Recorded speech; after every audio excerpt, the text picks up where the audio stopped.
Dan, you've seen the headlines. The boom is over. What's the pushback this morning? I think the boom's just starting. I mean, if you look at these numbers, especially when you factor in what China is going to be, I mean, Jensen talked about 50 billion, 50% type growth number. This just shows the next stage of adoption is actually just starting. I think this stock is green today. By the end of the day, Dan, that's what you're saying. You think that by the end of the day, people will realize, come around to your point of view, that actually what the disappointment was a non-inclusion of any China sales, but a real robust growth elsewhere. Is that your argument? You just exactly summarized it, because the reality is that when you look at data center and then you actually factor in what China is going to be, when you look at 2 to 5 billion and you look at the acceleration in the next few quarters, I mean, there's no region that's not accelerating. And now in China, with the pay for play model back in, you're talking about could be an incremental 20, 25, 30 billion. That's why it comes down to the godfather of AI, Jensen, Nvidia, continue to dominate this.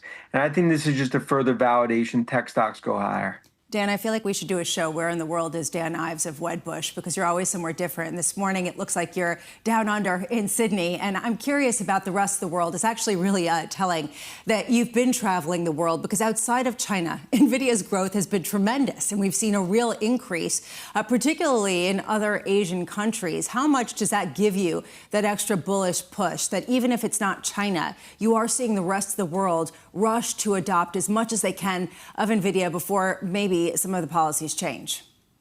Yeah, look, and I think you see that when you look at Middle East. I mean, Middle East is a perfect example where they're just continuing to just massively build that out, when it comes to Saudi, UAE. Look, the reality is that they're years ahead of any other chip player.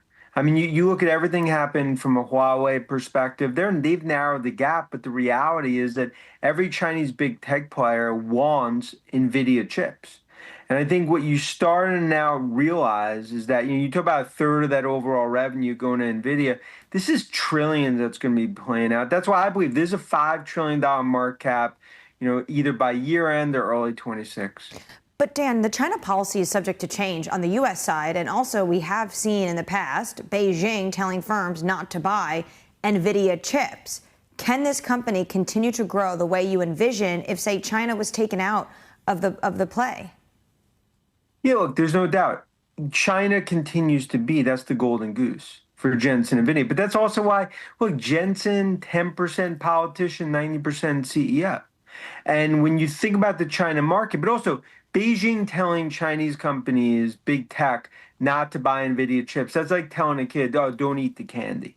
The reality is they want Nvidia chips. They don't want to have a third, fourth rate chip. And that's why Jensen knows it. And they're going to continue to kind of play this policy. And I think we sit here 6, 9, 12 months from now, China's a $50 billion annual market for them.